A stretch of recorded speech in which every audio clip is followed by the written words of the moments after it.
Welcome to Jisi's kitchen. Jisi's കിച്ചണിലേക്ക് എല്ലാവർക്കും സ്വാഗതം. ഇന്ന് ഞാൻ തയ്യാറാക്കാൻ പോകുന്നത് വളരെ എളുപ്പത്തിൽ തന്നെ കുറഞ്ഞ ഇൻഗ്രീഡിയൻസ് വെച്ചിട്ട് ഒരു ഈവനിങ് സ്നാക്സ് ആണ്.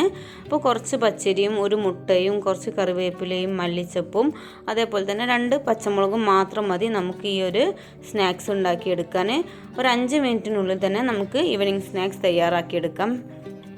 നല്ല ടേസ്റ്റി ആയിട്ടുള്ള ഈ ഒരു ഈവനിങ് സ്നാക്സ് എങ്ങനെയാണ് ഉണ്ടാക്കുന്നതെന്ന് നോക്കാം. അപ്പോൾ നമുക്ക് നേരെ വീഡിയോയിലേക്ക് എടുക്കാം. വീഡിയോയിലേക്ക് എടുക്കുന്നതിന് മുമ്പായിട്ട് ഈ ചാനൽ ആദ്യമായിട്ടാണ് കാണുന്നതെങ്കിൽ സബ്സ്ക്രൈബ് ചെയ്യുക, അടുത്തുള്ള ബെല്ലൈക്കണും കൂടി ഒന്ന് ക്ലിക്ക് ചെയ്ത് കൊടുക്കുക. ഞാൻ ഈ ഒരു സ്നാക്സ് തയ്യാറാക്കാൻ വേണ്ടിയിട്ട് 1/2 കപ്പ് അരിയാണ് എടുത്തിട്ടുള്ളത്. ഞാൻ ഇതിലേക്ക് കുറച്ച് അരിപ്പൊടിയും കൂടി ചേർത്ത് കൊടുക്കുന്നത് കൊണ്ടാണ് ഞാൻ 1/2 കപ്പ് അരി എടുത്തിട്ടുള്ളത്. അല്ലെങ്കിൽ നമുക്ക് 1 കപ്പ് അരി എടുത്താലും മതി. ഇതൊരു 6 മണിക്കൂർ ഒന്ന് കുതിർക്കാൻ വേണ്ടിയിട്ട് വെക്കാം. ഇപ്പോൾ രാവിലെ നമ്മൾ അരി വെള്ളത്തിലിട്ട് വെച്ചാൽ മതി. അത് കഴുകി വൃത്തിയാക്കിയതിന് ശേഷം അത് മിക്സിയുടെ ജാറിലേക്ക് ഇട്ട് കൊടുക്കാം.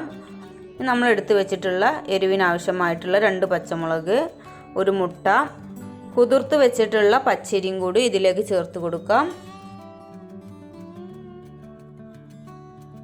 ഇനി ഇതിലേക്ക് കുറച്ച് കറിവേപ്പില ഇട്ട് കൊടുക്കാം. അതേപോലെ തന്നെ കുറച്ച് മല്ലിയിലയും കൂടി ചേർത്ത് കൊടുക്കാം. നമ്മൾ ആദ്യം കാണിച്ചതിലും കുറച്ചധികം തന്നെ മല്ലിയിലയും കറിവേപ്പിൻ്റെ ഇലയും ഇതിൽ ചേർത്ത് കൊടുക്കണം. പിന്നെ ഒന്ന് അരിഞ്ഞ് കിട്ടാൻ ആവശ്യമായിട്ടുള്ള വെള്ളം ഒന്ന് ചേർത്ത് കൊടുക്കാം. ഒരു ഇഡ്ഡലി മാവിൻ്റെ പരുവത്തിൽ നമുക്കിതൊന്ന് അരച്ചെടുക്കാം.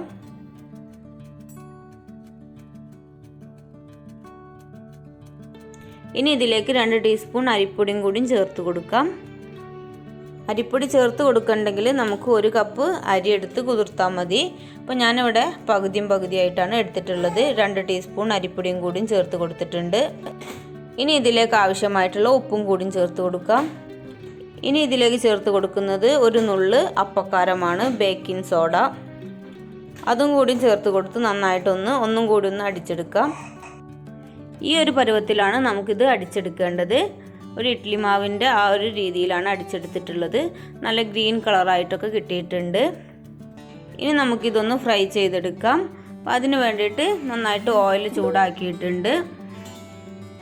ചൂടായ എണ്ണയിലേക്ക് ഇതേപോലെ ഒന്ന് ഒഴിച്ച് കൊടുത്ത് നമുക്കിത് ഫ്രൈ ചെയ്തെടുക്കാം. ഒഴിച്ച് കൊടുത്ത് 2 സെക്കൻഡ് ആകുമ്പോഴത്തേക്ക് ഇത് നന്നായിട്ടൊന്ന് പൊന്തി വരും. ഓരോന്നും ഒട്ടിപ്പിടിക്കാത്ത രീതിയിൽ വേണം നമുക്കിത് ഒഴിച്ച് കൊടുക്കാൻ. ഇതേപോലെ വിട്ട് നമുക്കിത് ഒഴിച്ച് കൊടുത്ത് പൊരിച്ചെടുക്കാം. ഒരു മീഡിയം ഫ്ലെയിമിലിട്ടിട്ടാണ് ഞാനിത് ഫ്രൈ ചെയ്തെടുക്കുന്നത്.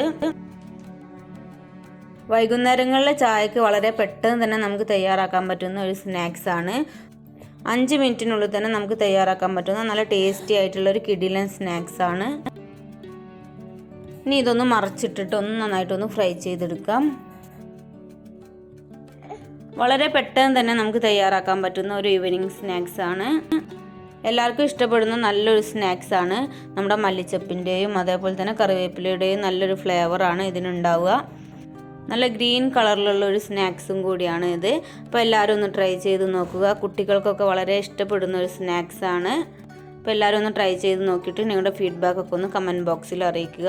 ഇനിയും പുതിയ ഈവനിങ് സ്നാക്സ് റെസിപ്പീസുമായി വീണ്ടും കാണാം. ഇന്നത്തെ ഈ വീഡിയോ ഇഷ്ടപ്പെട്ടാൽ ലൈക്ക് ചെയ്യാനും കമൻറ്റ് ചെയ്യാനും സബ്സ്ക്രൈബ് ചെയ്യാത്തവരാണെങ്കിൽ സബ്സ്ക്രൈബ് ചെയ്യാനും മറക്കരുത്. ഇനിയും പുതിയ വീഡിയോസും റെസിപ്പീസുമായി വീണ്ടും കാണാം. Thanks for watching.